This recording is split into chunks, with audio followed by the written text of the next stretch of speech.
Welcome to another exciting video from Marvelous Videos. I'm your host, Tia Ayer. The X-Files, Eugene Victor Tooms, the limb-stretching serial killer.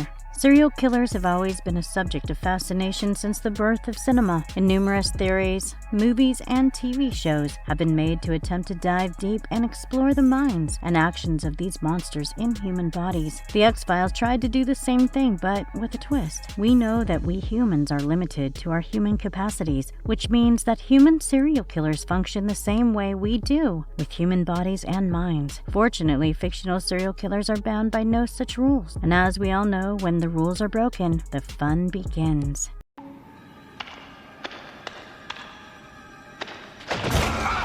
FBI special agents explore such unexplained, mind-bending cases known as X-Files in one of the greatest science fiction television series in network TV history. Although the government is confident that the bizarre stories are fake, conspiracy theorist Fox Mulder, played by David Duchovny, and skeptic Dana Scully, played by Gillian Anderson, go to great lengths to demonstrate that the truth is out there. Chris Carter, the series creator, is also an executive producer of this exhilarating pop culture sensation. Before we go into our explanation, we have a very small request. If you like our content, please support us by subscribing to our channel. This is a small click for you, but for us, it means a lot. Thank you. Let's begin. Thoughts and your feelings?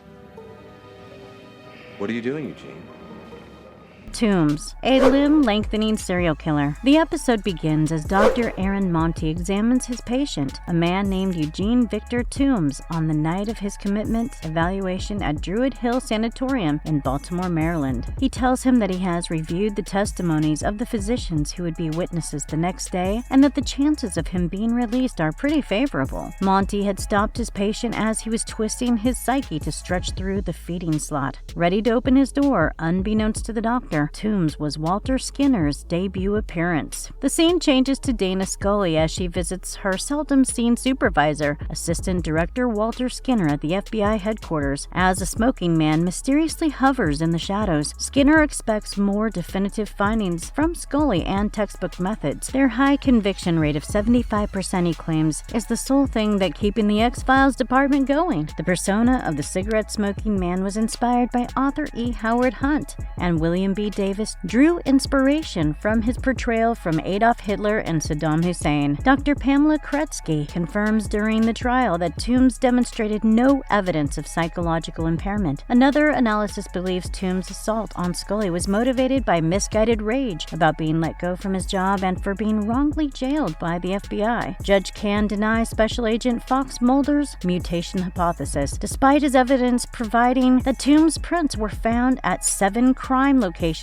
dating back to 1903. The judge remarks that Tooms does not appear to be 100 years old. Fox Mulder then alienates the jury by claiming that Tooms is a physical freak who will surely kill more if unleashed, since he failed to obtain the last of his regular 5 livers before hibernating for the last 30 years. Tooms is cleared for release as long as he stays under Monty's supervision, resumes his animal control position, and lives with halfway house pair Arlen and Susan Green. Mulder pledges to keep an eye on Tooms 24 hours a day, 7 days a week, and assigns Scully research through the earliest killings for evidence. When she claims this would necessitate unconventional techniques, he nearly accuses her of being intimidated by Skinner's admonition. Tooms sneers at Mulder as he walks out of the courthouse. Scully gets assistance from retired investigator Frank Briggs, the investigator of Tooms' last 2 murdering marathons, and is shocked to learn of his emancipation at Lynn Acres retirement home. He shows her a container holding a liver he discovered during the building of Powhatan Mills' Ruxton chemical plant in 1933. The corpse was never located, which was not the case with all of the other killings Tooms was accused of committing. Briggs believes the corpse was dropped into the chemical plant's cement foundation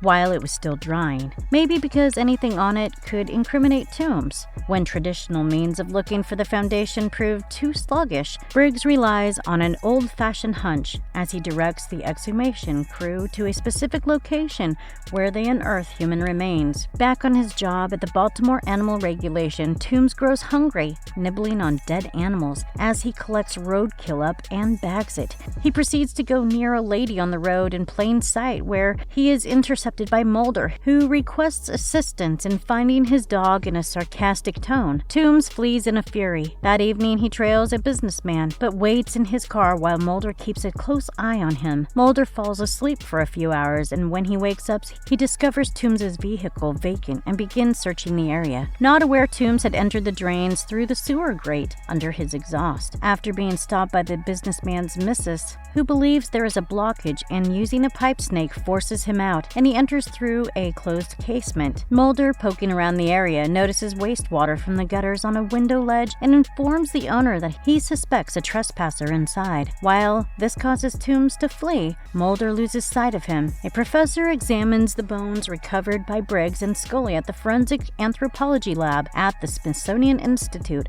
and learns that the skull corresponds with a picture of a missing person believed to be a victim in 1933. Strange bite marks can also be found near the victim's ribcage. However, it is insufficient to condemn Tooms. Scully is concerned about Mulder as he has been on his own for 3 days. She offers to take over monitoring in her vehicle, and Mulder accepts and drives away as Tooms secretly hides in his car. Mulder falls asleep on his sofa while watching the Vincent Price film, The Fly, as Tooms enters via a floor vent, but instead of murdering Mulder, he scrapes himself in the face till he bleeds. The following day, an investigator informs a doctor at a hospital that cops discovered Tooms motionless in the streets, assaulted and kicked. Mulder, according to Tooms, did it. While speaking with Mulder in his flat, detectives find a sports shoe that matches the mark on Tooms' face. Mulder discovers a screw below from the floor vent as they arrange to bring him in for interrogation. Mulder observes at Skinner's office as the smoking man looks on that forensic evidence proves that there is no foot in the shoe where it collided with Tooms' face, and that Tooms is devising against him. Scully lies and says that she and Mulder were surveying together while Tooms was brought to the hospital. Skinner displays an appreciation for Mulder's abilities after dispatching Scully, but advises him that if any stress is causing him or anyone else to act up, he should go on vacation, which Mulder only half-heartedly agrees with. Skinner urges Mulder to keep away from Tooms, emphasizing that this was a close shave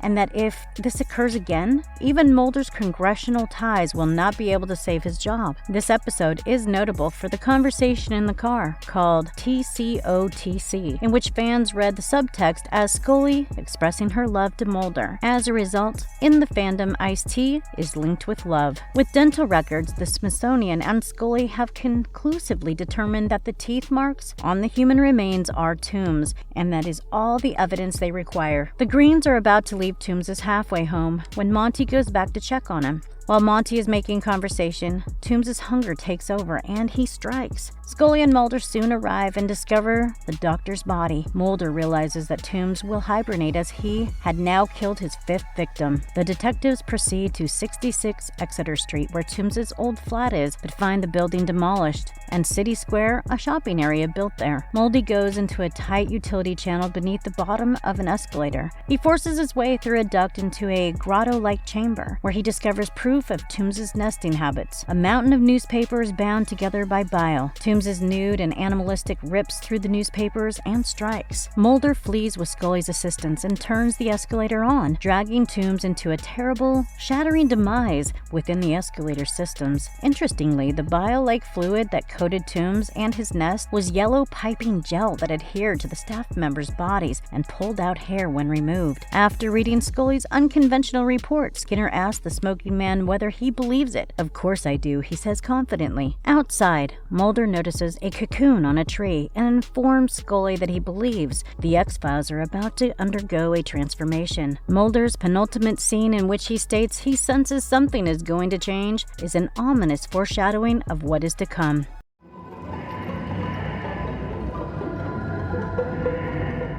The X-Files, Squeeze. Squeeze is episode 3 of season 1 of the iconic American science fiction program, The X-Files. On September 24, 1993, it debuted on Fox TV network. This episode was Tooms' first appearance in the series. Tooms murdered 5 people in 1993. 2 of them were killed at Powhatan Mill, although he accidentally left fingerprints at 3 of the 5 places where he committed each crime. Tooms killed 2 people with the surname Walters and 1 with the surname Taylor between 1903 and 1963. Tooms would remove a tiny personal object from each corpse, such as a coffee cup from Taylor and brush from Walters. The victim's family reported the missing minor personal things in each case, which Frank Briggs discovered. Although the 11 murders remain unexplained, their data and material were documented in an X-file. Tooms was found going up in an air vent in a place where he had murdered one of his prior 3 victims on July 23 that year by Agent Scully.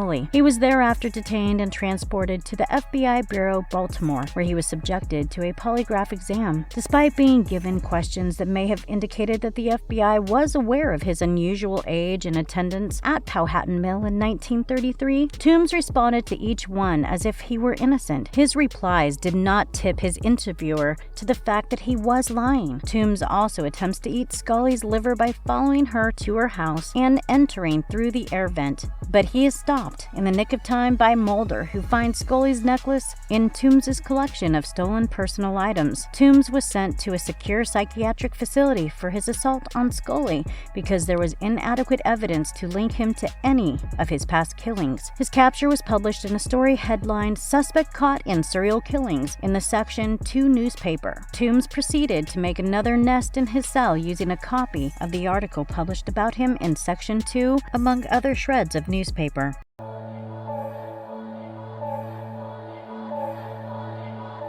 Eugene Victor Tooms. Eugene Victor Tooms was a genetically mutant serial murderer who could squeeze his body through tight openings due to his unusual muscle and bone architecture, allowing considerable elongation and twisting of his body. He also possessed a very low metabolic rate, which allowed him to hibernate for 30 years at a stretch. Tooms would feed on human livers in between these times of hibernation, generally 5 livers at a time, by murdering random civilians and taking the liver from each corpse with his own hands. Tooms usually hibernated in the same place, in a nest composed of newspaper strips bonded firmly with his saliva. Tooms was born in Baltimore, Maryland in 1873. He was a college student at one time in his life. Tooms' information was documented in the Baltimore County Census in 1903, where he was claimed to be residing in a flat at 66 Exeter Street. By 1933, he had made a home in an abandoned coal bunker, which housed his nest and various personal goods acquired from his victims. Tooms had also murdered Eduardo Jeffers, the inhabitant of an apartment above one he was allegedly residing in 1903. At the time, Tooms was hired by Baltimore Animal Regulations as a dog catcher.